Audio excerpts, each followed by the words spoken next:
ဆိုင်ရှင်မလည်းမောင်းမာလိုက်တာဒါဒီလိုတမဘယ်လောက်ပဲကြံသေးလဲသူခိုင်းလို့မရသေးဘူးအေးသူထုတ်ကြလဲတစ်မျိုးလေးတော့ရှာမရှင်နဲ့လုတ်ချင်တော့မလုတ်ချင်ဘူးစားလေစားပတ်ဆိုင်ရလူလေပေါ့ပါထိုင်စားတော့အားလုံးတယ်ဒီစက်ကလာတော့ငါဆိုင်ငါလုတ်ချင်တာငါလုတ်ပဲရှာမရှင်အမလေးဖေးဖေးအကြောက်လိုက်တာအမလေးမောင်းမာလိုက်တာမောင်ထုတ်လိုက်တော့ဒီ customer မမြင်ချင်ဘူးမပြီးတဲ့ချက်ချင်းမမေဖြစ်သွားတယ်တော့ချက်ချင်းမောင်ထုတ်ချင်တော့ဟဲ့မမေဖြစ်သွားတယ်မမေဒီကောင်မလို့မမြင်ချင်ဘူးမရဝလည်းနေပြီးဆိုင်ပြီးတော့အိတ်တော့မယ်ချက်ချင်းမမေဖြစ်သွား အပြည့်ပဲဒီဆိုင်ထဲမှာစောက်ကန်ရလုတ်သမားသူကကြာစောက်ကန်အခုပိုက်ရှင်တူဖြစ်သွားဟောချက်ချင်းဆိုင်ရှင်ရဲ့တားအောင်ယူလိုက်တာအော်ဒါပေမဲ့အသက်မပြည့်သေးလို့ခက်တာ15နှစ်ဆိုလားခက်တာချိန်လိုက်တာမမေဒီကောင်မလေးအကုန်လုံးကိုလေမောင်းထုတ်လိုက်တော့အဲ့ပတ်စံလည်းမလိုချင်ဘူးတော်အေးဆက်စားရတယ်ဆက်စားချိုလဲချိုအတန်းတစ်မျိုးဖြစ်သွားအားလုံးပဲမင်္ဂလာပါဆန်ကြောင်းလေးများမှာကျူဆိုလိုက်ပါတယ်ဒီနေ့ကတော့နှစ်လေခဲပေါ့နော်ထမင်းလည်းမစားချင်ဟုတ်တယ်ရာသီဥတုရလဲရာသီဥတုမကောင်းဘူးအဲ့ဒီဘက်ကနေမကောင်းတွန်းလိုက်တော့လဲမယ်ဟုတ်တယ်ခုနမနေ့ကပြောဘင်းတော့အဲ့ဒီဘက်တကယ်ချင်းလဲပါတယ်ဟုတ်တယ်နော်ဟုတ်လားမဟုတ်လားပြောဘယ်နည်းကဘလို့တော့လဲပြောကျောင်းနေပဲတကယ်ကျောင်းနေပဲဒါပေမဲ့ तू ကသပင်ရှိ तू ကဘာလို့သပင်တော့လဲငယ်ငယ်အတူပဲကြိုက်တာလားခေါ်လီလားမော်စီမဖို့ပေးထားရနော်တကယ်ချင်းကဲဟုတ်ပါပြီဘာစားမှလဲဘာစားမှလဲဆိုတော့အားလည်းနေပါပုံနေအဲ့ဒီပေါက်တော့ရဲ့ဒီနားမှာကတော့နာမည်ကြီးတာလားဟောလေချုံချင်းမလားဟောပေါ်တယ်ဟုတ်ပါရုံချဲစိတ်ပါဟုတ်ပါချုံချင်းကိုဖတ်လိုက်တော့ဟိုဘက်ကချုံမလာခောက်ဆွဲနေတဲ့ဟင်းပေါက်စီတဲ့အဲ့နာမည်ကြီးရဲ့ခောက်ဆွဲနော်ခောက်နေရာရောက်တော့အများကြီးဝင်နေတော့ဟုတ်တယ်ဆောက်ရလားနေရာတန်းစီရတာဒီဆိုင်အဲ့ဒီဘာတော့စားကောင်းတယ်ဆိုခဲအားဆိုလို့ရှိရင်လို့တားစားရင်ကောင်းမယ်ဆိုပြီးတော့ခဏပါဒီဆိုင်မှာစားဝဲလူလည်းရှိမှာပါရှိရင်လည်းမနေပါဘူးเนาะသူကတော့ဒါတော့ပထမဆုံးချိန်စားပြီးတော့မအောင်လို့အဲ့ဒီပေါက်တော့ခဏခဏစားဘူးတယ်မအောင်လည်းမစားဘူးဆိုင်ရှင်အဲ့ဒါမစားဘူးလေဒါလားအဲ့မစားဘူးအဲ့မစားဘူးလေဒီဆိုင်ရှင်အတိအမတွေလည်းဖိတ်ထားတာလာခဲ့ပါအောင်ဆိုပြီးတော့ဖိတ်ထားတဲ့အချိန်မှာကိုကဒါပထမဦးဖြစ်သွားမနေ့ကလေဟိုရုပ်ရှင်ကြည့်လိုက်တာလေလူကဘာကားလဲဘာကား Final Destination နောက်ဆုံးဖတ်တဲ့ကမတ်တူအိမ်မှာကြည်နေလေရန်ဘူးလည်းညလိုအဲ့လိုလည်းမကဆောင်လို့နောက်လာတာပါဒီမှာဆိုင်းဘုတ်ကလေးကိုပြလိုက်ပါအောင်ဒီဆိုင်းဘုတ်ပါပြင်အထဲဝင်ပါမယ်လောကူလေးပါဝါဒါအခုဆိုင်ထဲမှာတော့လူအပြည့်ပဲเนาะကဲဝင်မယ်ပါမယ်တာဒီဆိုင်မှာပါရလဲဆိုင်မှာတော့စငင်ချောင်းနဲ့နိုင်ရုံမှလာပါဗျ။နိုင်ရုံမှလာဝက်နိုင်ရုံ။ဟောဝက်နိုင်ရုံပါဗျ။တရားလားဖေရပုံလေးပြအောင်တမ။ဟောနိုင်ရုံမှလာလေပါဗျ။အပေါ်မှာဒါဂျပန်ခောက်ဆွဲမဟုတ်ဘူးလားတရား။မနိုင်ရုံမှလာစားမယ်အဲ့ဆိုရင်။အမနှခမ်းဝေးတပွဲ။ဟမ်။ရှင်နှခမ်း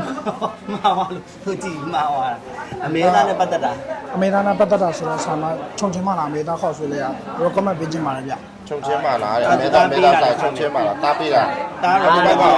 ဝက်နန်ကင်ခောက်ဆွဲစားမယ်ဟုတ်ကဲ့ဝက်နန်ကင်ခောက်ဆွဲပြီးရင်လေဒီမှာလေးနာမည်ကြောက်ပါပေါက်စီပါလေပေါက်စီလားဖတ်ထုတ်လားဟာပေါက်စီဟင်းရဲ့ပေါက်စီကတော့လောလောဆယ်တော့ဝန်ထမ်းမနိုင်လို့ရက်ထားပါတယ်ဗျဟင်းရဲ့ပေါက်စီရဲ့ချက်ချက်ပါရဲ့လာချုံမင်းတွေ3မျိုးရက်တာပါပေါက်စီပါရတယ်ဟာရသေးတယ်ဒီမှာဘာစားလို့ကောင်းတယ်ဒီဘက်ဒီဟို site taste တို့ site taste ပါကွာလေအဲ့လိုဟာလေးလေဒီထဲမှာကြောက်လို့ရှိရင်တော့ဖတ်တော့ပေါင်းလေးကပျော့ပျော့အေးလေးတော့ comment ပေးခြင်းပါဗျတော်ဒီထဲမှာအကုန်ဝက်သားပါဗျဒီထဲမှာပေါက်စီလေးတစ်ခုပဲကြက်သားပါဒါအောင်မြန်မလားအချိန်ကတော့အကုန်လုံးအတူတူပါပဲအဲ့ဒါလေးလည်းပေးဟုတ်ကဲ့ဒါတော့ပွဲပေးပြီးရင်ပဇွန်ဟိုပဇွန်ဆောင်မိုင်းဆိုပါလေပဇွန်ဆောင်မိုင်းဆိုတာတော့ဒီဝတ်သားနဲ့ပဇွန်နဲ့တင်မဆန်းလို့ပုံစံမျိုးလောက်ထားပါဗျဒါကတော့ပဇွန်ရင်ကြီးဖတ်လို့ဆိုအရေပေါ့နော်အရေပါဗျသူကကြတော့ဖတ်ထုတ်တယ်မှာဝတ်သားပါပါတယ်ဗျဩ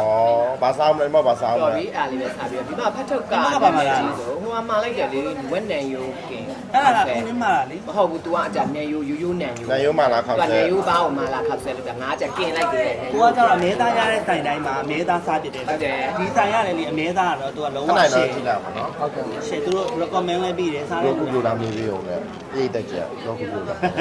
ာလာကူပြပေါ့ဘောဟုတ်လားဗာနဲ့ဟာခေါင်းလေးတင်းနေကြလောကုပြပေါ့ဟုတ်တယ်ဒီမှာလေလာရှိုးဗာလဲလာရှိုးဗာလဲမီလို့မျက်မှန်တက်မယ်လက်တက်လိုက်ဟုတ်ဘူးဝေးလို့လာရှိုးမီလို့ဒါဒီမှာနဲ့လာရှိုးအစားအစာတွေပဲပြောလာရှိုးရပဲပေါ့လာချိုးရပဲတောင်းလာဟောလာရှိုးရတာဒီမှာကျတော့ကြောက်ချီရဒီမှာဆန်ချောင်းဒီမှာဘာမှမဆန်စားလို့ရတယ်လာရှိုးနဲ့လာရတယ်တော့စားလို့ရတယ်အဲ့ဒီလောက်လာပြီအဲ့လေရေလောက်လာတော့ဘယ်မှာလဲနောက်ဒါဖတ်ထုတ်ကြော်ပါမယ်နောက်တစ်ခုတော့မှာတင်သေးတယ်ဆိုလက်မပေါက်စီကို comment ပေးခြင်းပါဗျလက်မပေါက်စီလက်မအရေးစားလက်မလောက်ရှိရပေါက်စီလေးဟောရေးအဲ့လေးစားအောင်လေလက်မလောက်ရှိရပေါက်စီဟောလေအဲ့ဒါပါလေခုလုပ်ဟင်းအဲ့ဆော်ရပါဟုတ် ဟဲ့ဘယ်လိုကြည့်နေလဲဟိုကလေဒါကောင်ရှိတဲ့ခရီးရောရှိလား လမ်းမလောက်ရှိရပေါက်စီလေးဆို ဟုတ် တော့ တယ်ဒါကောင်ရှိတဲ့ခ ဒါ ရီး ရှိရစားချင်တော့ ဒါကောင်ရှိတဲ့ခရီးရော အော်ဒီမှာလမ်းမပေါက်စီဆိုတာမပြပြလိုက်တာလမ်းမပေါက်စီကဒါ ဘာလဲမပေါက်စီတွေလုပ်နေဒါခုမှလုပ်နေရနော်စားမယ်တော့အဲ့ဒါအဲ့လိုပဲနော်စားတော့ဒါတော့ ready made အေးတော့ပုံရတယ်နော်ပြီးယူတတ်မယ်နော်အဲ့ဒါကျေးဇူးပါရေတန်းတော့ချပြီနော်စားဟုတ်ကဲ့ကျေးဇူးပါကျေးဇူးပါ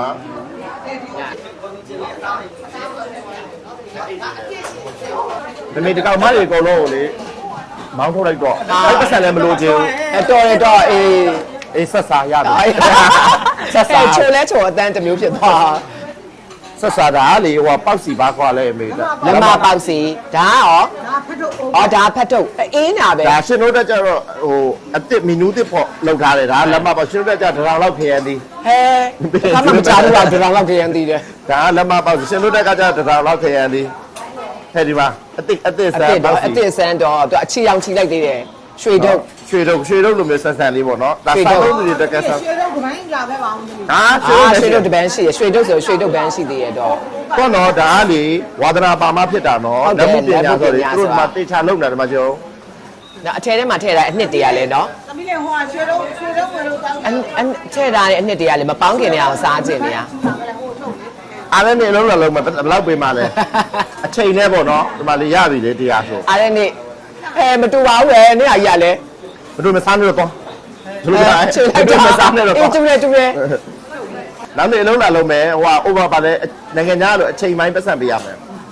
မိတ်ကလေးပြင်း လက်ပြောဒီမှာဒီကခောက်ဆွဲသားကလေအပြင်ကဝယ်တာမဟုတ်ဘူးတဲ့သူရသူ့ဘာသူလို့ အော်ခောက်ဆွဲတာဆက်နေကြိတ်တာလား ကိုယ့်ကိုဆက်နေကြိတ်တာနောက်ခောက်ဆွဲရလဲလေဝါဥခောက်ဆွဲဂျုံခောက်ဆွဲအခုနောက်အစ်စ်ထုတ်မဲ့ဂျယ်ရီခောက်ဆွဲ ဝါးခောက်ဆွဲရကြတော့လေပိန်ချင်လို့ ပင် ရှိ ချ ရင် င် ဝါး တဲ့လူ ခော တွေ က်ဆွဲ သုံးတာ စား တဲ့ဝါဥခောက်ဆွဲခောက်ဆွဲလည်းမျိုးမျိုးရှိရဲ့ဒီစမှာ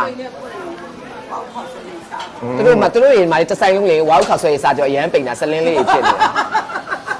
ဝါဥခောက်ဆွဲလေးတွေစားကြတယ် လက်ကလေးရင်စားမယ်ဒါကလက်မပေါက်စီ နမပေါက်စီ တတ်တာလက်မပေါက်စီနော်ဒါလက်မပေါက်စီဒါဖတ်ထုတ်အိုကဲ တက်ဟုတ်ကဲအော်ဒါပေါက်စီကြောအထက်တွေကဘာသားလဲအထက်တွေက ဝက်သားပါဗျာ ဝတ်တအားလုံး လမ်းမပေါက်စီလေးကကျွန်တော်ဆက်တယ် အော်ဒါလေးကကြက်သားဒီထဲမှာရော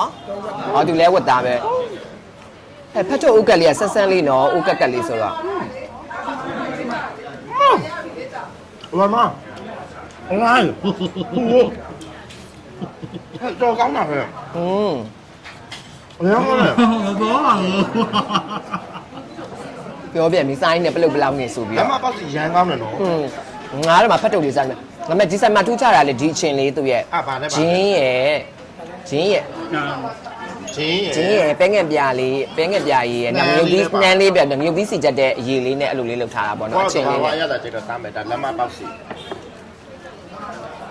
ဟောခုနမှလည်းလက်ခံမှုတော့ပြောရော နှခမ်းမှုတော့ကမလာသေး တော်တယ်ဒီအချင်းလေးနဲ့တူစားလဲကောင်းတယ်တပတ်ဒီတိုင်းပဲစားလဲကောင်းတယ်သိလားအိုးကက်ကလေးရတယ် ဘူးဟုတ်ပါလိမ့်မယ်မှားရလာလိမ့်မယ်ဘာလို့ဒါအရင်က ဟောအိမ်နာပဲနော် ပူပူလောလောလေးနော်ပူပူလောလောလေး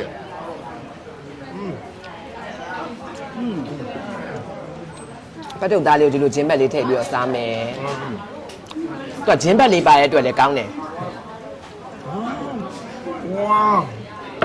ခရုံရှင်းသွားပဲ ဝါဒါလေးဆက်ကြည့်မယ် အရင်မှကျဖတ်တော့အသားတွေပဲ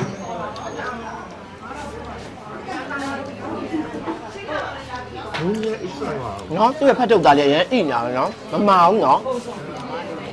ပွန်းနာ မှာသေးပါသေးရမှာဟာ ကြာမှလည်းခောက်ဆွဲလာမှာ ကောက်ဆွဲရတာ မှတ်တာ ဒါခုနပြောရင်စသား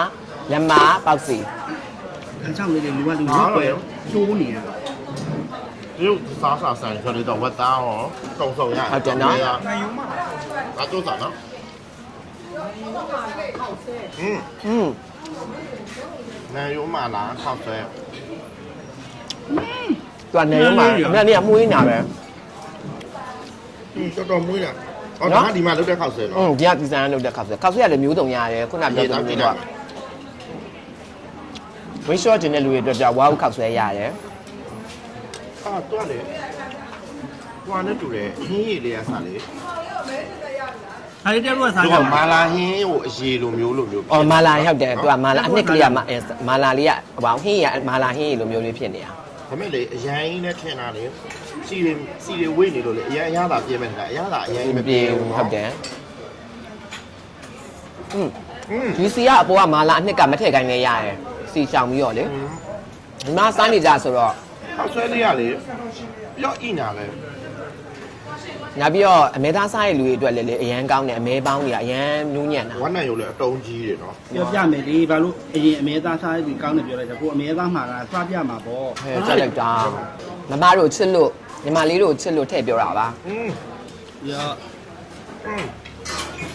ဝမ်းနိုင်ရုံလေးရတယ်လေနူးဣနာပဲ ဟုတ်လားအသားလေးကအိနေရပဲလား ဣပတ်နာ ငါကြဝက်နဲ့ရိုးခင်နဲ့စားမှာ အားကြောင့်မလို့လေသူကနာမည်တကယ်စားကောင်းလို့လည်းလူကြတာပေါ့နော် ဟုတ်တယ် အကြောင်းရရှိရလေ လူကြတာလေသူ့ရဲ့တနေ့တနေ့အပြင်မှာလေဒါမိုးရွာလို့နှုံးမအပြင်မှာထိုင်ပြီးစောင့်ကြတာနောက်ပြီးဈေးနှုန်းကြီးကလည်းတင့်တယ်အရသာလည်းရှိရတပွဲတပွဲဆိုထမင်းတပွဲစားလိုက်တယ်လို့ပဲလိုက်ပြေသွားရဲဆိုတော့လေ နင်တို့ဒါလေးက ခေါ်လိုက်တမီး မမ ညီမလေး ဒါကတော့စက်သားမာလာခောက်ဆွဲပါအနက်လေးကမှုင်းညာပဲသူ့ရဲ့ရောမက်ကူချီအနက်လေးမှုင်းကြည့်ပါဟဲ့ခလေးလေး3ယောက် ထိုင်လို့ရတတ်မှာ အခလေးလေး4ယောက်တဲ့3ယောက်မဟုတ် မ 4 လာ ယောက် လို့ရ လာမောင်လေးဒီမှာလာရှင်းပြလို့ရတယ် လူလည်းဘူးလားပတ်ပြီးတော့ဘူးလားကွာ ရောယူချာသူ့ဗာလဲဆိုတော့လေဒီတရုတ်ပကံလေးတွေတုံးထားတာဒီမှာကျဒါဝါဥခောက်ဆွဲနဲ့လှုပ်ထားတာဒါဝေးရှော့တူတဲ့အတွက်ဝါဥခောက်ဆွဲပါဟာပူပူနွေးနွေးလေးကွယ်ကောင်းလိုက်တာ ညီကြည့်မယ်နော် ဟင်းလေးကိုရင်မြည်ကြည့်လိုက်ပါမယ်။အော်ဒါအမေသားမက်ကူချီ လေသားထူပါ တော့ကောင်းတာပဲ တော်တော်ကောင်းတယ်နော်ဒီဝါခောက်စားလာဆိုတော့အဲ့တော့ကောင်းတယ် ဒါအမဲသားသူ့မဲသားရပြီ အဲဟင်းလေးရရတာ green ကိုရှင်းသွားတာပဲ တော်ကောင်းတယ်ဟင်းရတာဒါလေးမှတ်ထားမယ်နာမည်နောက်တစ်ခါပါစားအမဒါဘာလို့ခေါ်လဲ မာလာ ။တရားလေးကဒီခောက်ဆွဲရ။အော်မာလာချင်းဆက်ကိုဝါဥမာလာချင်းဆက်ခောက်ဆွဲဝါဥမာလာချင်းဆက်ခောက်ဆွဲ အရင်ရတာကောင်းတယ် သူဒါဝက်နံကင်ခောက်ဆွဲပါရှင်ပြပါမယ် အမအသက်ကလေးနော် ။ဒါလေးကဝက်နံကင်ခောက်ဆွဲပါရှင်။အရန်စားလို့ကောင်းပါပါ။ကဲအဲ့ဆိုလို့ရှိရင် तू ကရိုးရိုးအရေးနဲ့ဒီချင်းဆက်အရေးနဲ့ဘယ်ဟာ recommend ပေးချင်လဲ ကောင်းတာတော့နှစ်ခုဆုံးကောင်းတယ်ဒါပေမဲ့ဒီဟာကလေသူတရုတ်ပြည်ကွမ်ကျိုးသွားတော့စားတဲ့အရသာနဲ့တပုံစံ တပုံစံနဲ့ဟဲ့လားအဲ့ဆိုဒီဆိုင်ရဲ့အရသာအရန်တော်တာပေါ့အရန်ကောင်းတယ် ဖတ်မိမစားနော် ။အော် လောလောဆယ်ပြောပြမယ်အမဲသားလေးပါသက်ထဲ ချစ်လို့ ဒါတော့ အမဲသားလေးပျော်ဖတ်သွား ဟဲ့လားဘလို့ပျော်ထွက်သွား ဤနာ ။အော်ပါဇက်ထဲမှာပျော်ထွက်သွားပြောရလား။အော်ဒါကတော့ဒီဘက်ကိုစားပြမယ်ဒါတော့နန်ယိုကင်ဝက်နန်ယိုကင်ခောက်ဆွဲပါစားပြမယ်နော်။နန်ယိုလေးအကင်ဟိုပါပဲအရင်စားပြလိုက်မယ် မွေဘဘင်းနာလေးရအောင်ဆွဲရ ကင်သားရဲ့အနက်လေးကမှုရင်းနေရပဲသူ့ရဲ့နော်ဒီလိုပေါင်းထားတဲ့အနက်လည်းမတူဘူးလား နည်းနည်းလေးဆွဲကြည့်မယ် ဆွဲကြည့် ခောက်ဆွဲတော့လေဒီဆိုင်မှာဒီထူးခြားချက်ကပေါ့နော်ခောက်ဆွဲဒီဖက်လာလဲ ဒါကိုယ်တိုင်လုပ်တဲ့ခောက်ဆွဲလေသူတို့အပြင်ကမှာလာမဟုတ်ဘူးဒီခောက်ဆွဲကိုယ်တိုင်လုပ်တာ ဒီဆိုင်မှာပထမဆုံးချိန်စားရဲဆိုတော့တို့စားကြည့်ရပါတော့နောက်တစ်ခါလာတဲ့ချိန်ကျရင်ဘာမှ မစားမလဲဆိုတာဟုတ်တယ် ဒါလေးကတော့လေအမှားပြီးရတာမဟုတ်ဘူးတရုတ်ရတာဟိုပဲနှံ့ပြရင်နဲ့ချွတ်ရွှွှွှလေးနဲ့စားတော့ကောင်း ဒါစီချက်တကယ်တရုတ်ပြည်ကပြည်ကြီးကစီချက်အရသာ လောလောဆယ်တူကအမဲသားနှိုက်တာသူတို့ကနှက်နေတယ်ပြီးတော့မှတူတက်နဲ့နှိုက်နေပြီနော်လောလောဆယ်အမဲသားရတာလေပျော်ပြီးတော့လေရမ်းကောင်းတာပဲဤနာပဲအမဲသားမိုင်းစားလို့မကောင်းသွားတဲ့ညက်လို့ ပြောရမှမလို့ပြောလဲခုံခုံ ကို ပြော အချင်းရအောင်ဗာနဲ့ဘလို့အချင်းလဲရှင်းပြပြပါအချင်းတွေကလည်းအများကြီး တော့ကော်ဖီတင်မယ် ငါအဲ့ကော်ပီချင်းမဲလား ကော်ဖီတုံးလိုက်နေဒါရတာပူရှိသွားကွယ် ဒါလေ ဒါအရင်ကြိုက်သွားပြီလားသူဂရင်းရှင်းသွားလားအေးပြတ်တာပဲပျောက်သွားလား စားရတာပူရှိသွားကွယ် ဒါကိုလေအမြဲလာစားပြတော့မှတိလားတကယ်တရုတ်ပြည်ကအရသာပဲဒါလေးခောက်ဆွဲရတယ်ကိုပြောင်းချင်းတို့ထည့်လို့ရသေးတယ်နော် ဟုတ်တယ်ပြောင်းကျင်ပြောင်းလို့ထည့်လို့ဒီခောက်ဆွဲလေးထည့်လို့ရတယ်လို့ဒီလိုဝါးခောက်ဆွဲလေးရတယ်နောက်ထပ်အသစ်ထော်မဲ့ဂျယ်ရီခောက်ဆွဲဆိုတာလည်းပေါ်နေပြီဒါပေမဲ့မထုတ်သိမ်းသူတို့ အော်ဂျယ်လီခောက်ဆွဲပေါ်ရင်လာစားအောင် ဒါစားအောင်မယ်နော်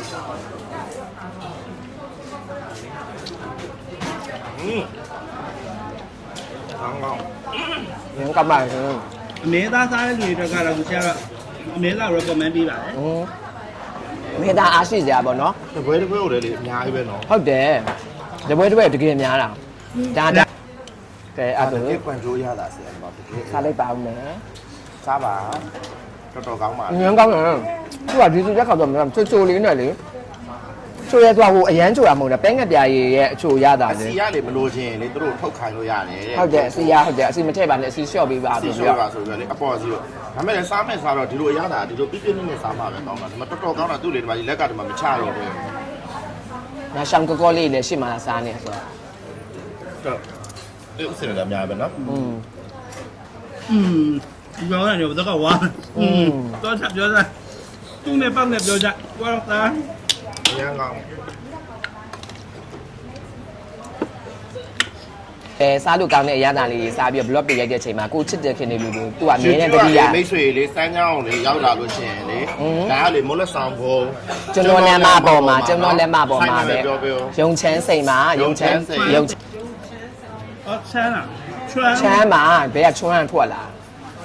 အရန်မမကြီးကြီးမမတကယ်ကြဲကြဲလေပြဲသူကအရန်ဒုက္ခပဲရန်တရုတ်တန်ရန်ပန်သွားချမ်းတော့ချွမ်းပြတ်သွားနော်တန်နော်你好吗？ ဟာ 我爱你。 ဟဲ့ ဘိုင်းလေ မဟုတ်ဘူးလေချမင်းစားလို့ကောင်းအောင်မခေါက်ဆက်ကောင်းလာလို့မေးရဟမ်ကောင်းနေတဲ့ ဒါအချောက်တူရှောင်းတော်တော်မစင်ဘူး ဟမ် အချောက်ရှောင်းတော်တော်မစင်ရအချောက်နဲ့ပတ်သက်ပြီးသွားပြီပဲ ဟာ ဒီတော့ရပြောတော့ကျန်တဲ့အချောက်မပါဘူး ဟုတ်တယ်ဒီတော့ရောက်ကိုပဲရှာအစားကြည့်လို့ စားရဘလို့နေတိုင်းလိုက်ရိုက်တာနဲ့စီးပွားပြတ်မှာ လောကမှာလေးဆိုတော့အစားတောက်ကြည့်ရဲ့အတွက်ကြောင့်ကြိုက်ဖို့ရှောင်ညပါဟုတ်လားသူ ဟုတ်တယ် ကြိုက်ရင်ဘာဖြစ်သွားမလဲ ညီရွယ်ညီရွယ်တီတူတူရွယ်ကိုမြေးကြတော့ကိုနဲ့သဘောမတူဘူးအဲ့ဒါလိုက်စား ဘလို့မြတ်တာခုလားညီးရွယ်တွေကို ကိုမြေးကြတော့သဘောမတူ ရဒီမှာဒီဆိုင်မှာလေ promotion ရှိတယ် toilet တိုင်းဒီမှာလိုက်တယ်ပေးရဒီဆိုင်မှာ promotion toilet တိုင်းဒီမှာလိုက်တယ်ပေးရ toilet သွားလို့လို့ အဲ့ရှောင်ကကချောတယ် ဟာ ပေမင်းသားနဲ့တူတယ်တဲ့လားငါပြောပြမတရုံမင်းသားတွေက အဲ့ဒါကိုခတ်နေရ တရုံမင်းသားမတရုံဆိုတော့ ။ တွေက ပကံသားယူဆိုချွဲတယ်မြေသူနဲ့လိမ့်နိုင်တယ် ဒီမှာခတ်နေတာတနားရီလောက်ရှိပြီဒီမှာကိုနောက်မပါလား ကုတ်နဲ့လည်းတူတယ် တွေ့ကြည့်လိုက်တော့ဒီမှာ ချွေးတွေဟုတ်တယ်ဒီချင်းသက်ကိုစားလိုက်တဲ့မိုးအေးရဲ့အချိန်မှာနော်ကဲသူကတော့ဒါအရန်ကြိုက်သွားနေအောင်လဲချလိုက်ပြီဝန်းနေရိုးရှိသေးတယ်တဲ့မှာ အဲ့တော့ရအောင်လို့ပကံလဲလိုက်ပြီလဲဆို ဒီမှာဝန်းနေရိုးရှိသေးတယ်ရှာပေးအောင်မယ်သူဇွန်းနဲ့စားမလားတူနဲ့စားမလား တော့သူအဲ့မှာနှစ်ခုကူမရမှာ နှစ်ခုကူမရမှာရဒါသူ့ရဲ့ဇွန်းမယ်ကမလေးအစားတက်ကိုရမ်းနေ တော်တော်ကောင်းလား ။ ဒီဆိုင်ကိုလေးရိုက်မယ်လာစားမယ်နဲ့ နောက်ဆိုလေအမြဲလာစားမှာကျမတို့ဝိုင်းမရလို့မရတော့ဘူးမရရင်ဒီနားမှာမတက်ရစားမှာ နောက်ဖေးဝင်စားမှာ ပြောပြမယ်နော်အခု ဒါနောက်ဖေးဝင်စားမှာ စားတဲ့ဘလော့တွေမှာဒီကောလေအမဲသားတွေအများကြီးစားပြနေတယ်အမဲသားတွေထင်းနေအများကြီးစားရတယ်လို့ ဟမ်ဘာကြီးလဲ တော်ညာအားရင်ရှိ အမဲသားရင်တင်ချင်းနေအများကြီးစားလိုက်တော့ဘာကိုပြောอ่ะ သူအားရှိနေပါတော့ ။အော်ငါအားမရှိဘူးငါဒီနေ့အရန်လေတိုက်ရင်တော့ပြစ်လဲသွားမှာ တော်တော်ကောင်းတယ်သူနောက်ကြီးလာရင်တော့လေအကုန်လုံးတော့ငါစားပြမှာပဲတစ်ခုမတစ်ခုဒါမဲ့လေဒီပေါ့နော်ဒီချန်ဆက်မှာလာတော့လေထိတ်ဆုံးကစားပြမှာ ။ဟိုဘက်ကရှောင်းကောကောလို့ဆိုရင်ဒွင်းဆန်းလေးတွေမှာစားတာမကြည့်ဒွင်းဆန်းအိုးလေးတွေအရန်ကောင်းမဲ့ပုံလေး ။မတူတစ်လေးချမ်းတော့ပေးပါ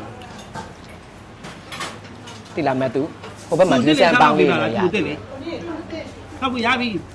ဒွင်းဆန်းအပေါင်းလေးတွေလည်းရသေးတယ် တော်တော်ကောင်းတာ ။ခဏချတာမြင်တာအမဲသားနဲ့နှိုက်ထားတဲ့သူဆိုတော့သူတို့လည်းနိုင်သူတို့တော့ဘာမှဖြစ်ပါဘူး။နဲ့ ။ဟုတ် လေးစားမှုပေါ့နော် သားလေးရေခွက်ကလေးပေးပါလားရေတောက်လို့ရအောင် ။ငါနှမ်းဝဲတော့မှမှာတာမရတယ် ဟမ်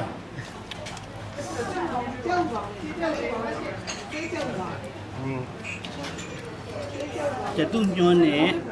ဒါရဲ့ ဘာ ဟွာ ကော ပါ င်း လေ လဲ ။ဝါဥခောက်တယ်နော်။ဒီစမင်းစီမင်းမလေးရှိပဲနော် ဟွန်း တော်တော်ကြီးကိုရှေးရ ဟုတ်တယ်ဟုတ်တာလေအရသာလေဖူဖူရင်းဘယ်လိုလဲ နော်နေရိုးကောင်းတယ်နော်ခေါက်ဆွဲလေးလည်းကောင်းတယ်အာဒါစေးချက်ပါခုနပြောတယ်ဒီစေးချက်ကိုစားရင်ရွှေမျိုးပါမေးသွားမယ်ဆိုတော့ မလို့တော့မရဘူးပြန်အောင်ပါ ရှောင်းကောကောလေးရဲ့နာမည်တော့သိချင်တယ် ဟာ ကျက်ဥပေါင်းလေးစားကြည့်လိုက်ပါဦးမယ်ရှင်နော်စားကြည့်လိုက်မယ်နော် ကြောက်တော့ ဟဲ့လားကဲတယောက်တစ်ဝက်ဆိုတော့လေတယောက်တစ်ဝက်ပေါ့ရှင်ကဲပါဇက်ထဲကိုထည့်ဖို့ပဲငက်ပြားရဲ့အချိုလေးနဲ့တေချာပါတာအဲ့လိုပြောပြမလဲကြာညို့လို့ပြောမလားပဲငက်ပြားအဲ့လိုအချိုလေးနဲ့တေချာပေါင်းတာနောက်ဆေးနဲ့တစ်မျိုးလဲရတယ်ဘာဆေးလဲတော့မသိအဲ့လိုတရုတ်တိုင်းတရုတ်ဟမ် ပြပြန်တော့ပဲစင်းနေ အဲ့လို စေးနဲ့တစ်မျိုးလဲရတယ်အဲ့ဒါလေးစားကြည့်လိုက်မယ် တဲ့တော့ဟိုဖောက်ပြီးဆိုဒီမှာငါဖောက်ပါ စိမ့်စိမ့်လေးသူစားကြည့်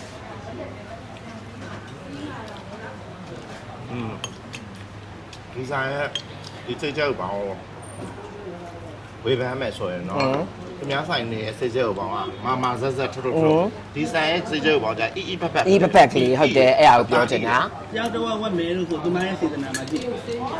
တရုတ်စေးမြစ်ပေါင်းနေပါ သူမ ခင် ရဲ့ ဗျာ စေတနာ တို့ မှာကြည့်ကြောက်တော့ဝက်ပါလို့နောက်ဆိုအန်ဒီဘက်ကိုဘယ်တော့မှမခိုင်းဘူးလေဒီမှာ သူများဆိုင်နေရကြတော့ဟိုအခွန်နဲ့စိတ်ကြောက်ပေါ့နော်ဒီလိုနှွာထားပေးပြီးတော့ပြန်ပေါင်းလို့ထင်တယ်ထင်တာတော့လေပြန်ပေါင်းလို့ထင်တယ် အလုံးပဲ သူ့ရဲ့ ကြောက် ဟို တော့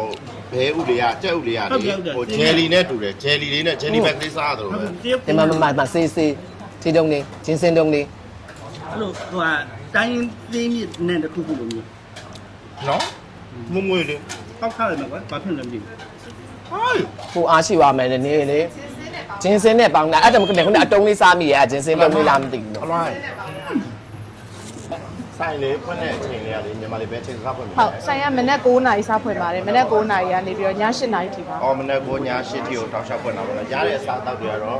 ဒီခု ဒီရတဲ့အစားအစာတွေကတော့ခြုံချင်းမဲသားပေါ့နော်အဓိကတော့ signature ကတော့ခြုံချင်းမဲသားပြီးရင်ဒီမှာကတော့အကုန်အစုံဒီခြုံချင်းဟိုအစားအစာနဲ့ပတ်သက်လို့ခောက်ဆွဲတွေအကုန်တော့ရတယ်ဟုတ် ခြုံချင်းဆိုတာက ချင်းချုံ ခြုံချင်းဆိုတာတော့ဒီပေါ့ဒီခြုံချင်းမျိုးရဲ့အစားအစာပေါ့ ခြုံချင်းမျိုးရဲ့ဒါနာမည်တက်တက်ရှိတာ ဟုတ်ကဲ့ တရုတ်ချုံချင်းမျိုး ဟုတ်ခြုံချင်းမျိုးရဲ့အစားအစာပေါ့ ပြောတယ်ဝါးခောက်စားတဲ့အချိန်မှာ ဝယ်ကျူရရတာရတာနေစီနေရပါတော့ရတာကောင်းတယ်တော်တော်ကောင်းတာ ငါဒီမှာခောက်ဆွဲပဲနေမျိုးလောက်ရတယ် ဟုတ်ဒီမှာကတော့ခောက်ဆွဲကအဓိကတော့စူပါအပြားကြီးနဲ့ဒီခြုံချင်းခောက်ဆွဲပေါ့ ဟော နော် အဲ့ကြောင့်သူများကြီးစားတာအပြားရည်လေခောက်ဆွဲဖက်လို့အပြား ဟုတ်ကဲ့တော့စူပါအပြားကြီးကကြတော့အပြားကြီးပေါ့ဒီကဆိုနန်းပြလိုပုံစံမျိုးပေါ့ လုံး နော် ကြီးကြီးတုတ်တုတ်တော့ရှိတယ် အလုံးကြီးကြီးတုတ်တုတ်တော့မရှိဘူး ခောက်သွဲပြောတာမရှိသေးမထွက်သေးဘူး မထွက်သေးဘူးအဲ့ဒါတော့နောက် အ ပါ ပေါင်းအပေါင်းနေလေအများကြီး ဟုတ် ရလိုက် အသားပေါင်းနေလည်းရပါတယ်အသားပေါင်းဝက်သားပေါင်းလည်းရတယ်ပဇွန်စောင်းမိုင်တို့ဘာလို့လည်းရပါတယ်ရှင် အားဆိုလို့ရှိရင် ဟုတ်လိပ်စာလေးကတော့အမှတ်150နဲ့ကျွန်းတော်လန်ဆန်းကြောင်းမြို့နယ်မှာပါ နဲ့150နဲ့ကျွန်တော်လည်းဆက် ဟော်ဒါလည်းလက်ခံပါတယ်ဟုတ် ဖုန်းနံပါတ်လေးပြော ဟုတ် ပေးဦး 3994913839ပေါ့နော် ဟောတမယာကူ45398139 4594933839ပါရှင်ဟုတ် ဆက်ပြီးတော့လာဆမ်းရပါတယ်ဆောင်းလို့လည်းကောင်းတယ်ရတာလည်းရှိတယ်ကျေးဇူးအများကြီးတင်ပါတယ်စားတော့လို့ကမစေနာပါတာသိတာပါတယ်နော်အဲ့ဒီညီမလေးကျေးဇူးအများကြီးတင်ပါတယ် ကျေးဇူးတင်ပါတယ် ဟုတ် လူလည်းအရန်ကြတယ်တကယ်စားတော့သူလည်းလာတယ်အရသာလည်းအရန်ရှိတယ်အရသာလည်းအရန်ရှိရပေါ့နော်အဲ့တော့တရုတ်အစားအစာကိုကြိုက်နေတတ်တဲ့သူတွေကောက်ဆက်အပြုတ်တွေအစီချက်တွေကြိုက်တဲ့သူတွေဖတ်ထုံနဲ့ပတ်သက်တဲ့ဖတ်ထုံပေါက်စီကြိုက်တဲ့တွေလည်းဒီဆိုင်မှာလာစားဖို့တော့ခေါ်ပါတယ်ကိုကိုယ်တိုင်လည်းအာမခံပြီးတော့လာစားဖို့တဲ့ဆိုင်လေးဖြစ်နေတဲ့အတွက်ဒါပထမဆုံးချိန်စားတော့မှတော်တော်အရသာရှိလို့ဂရေတွေ့ကြဆိုတော့နောက်လည်းလာစားပြမှာပါဆန်းချောင်းတစ်ခါတစ်ခါရောက်လာလို့ဒီတရုတ်အစားအစာလိုမျိုးပေါ့နော်အပြုတ်တွေလည်းစားခြင်းနဲ့စားရှင်ဒီရုပ်ချမ်းစိန်ဆိုင်လေးကိုတတိယလိုက်ပါသူတို့စကားပြောမှန်းပိုင်းတစ်စက်ပုံမှန်းပိုင်းလည်းခွင့်လို့ပေးပါသူရဲ့ YouTube channel လေးကိုလည်းအဲ့ဒီပေါက်ပြောခိုင်းလို့ပြော like subscribe လုပ်ပြီးတော့ သူကပြောနေတယ်နောက်ဆုံးမှာဘာလဲတူပြောအဲ့ဘက်ကဒူတွေလိုက်တယ်လောက်တာလား like subscribe လုပ်ပြီးပါ ချစ်လို့လောက်တာပါ တော့ like subscribe လုပ်ပြီးပါ Facebook page ကို like follow လုပ်ပြီးပါ TikTok လေးကိုလည်းအသေးပေးပါနောက်ပြီးဒီမှာဆုံးမယ်နော်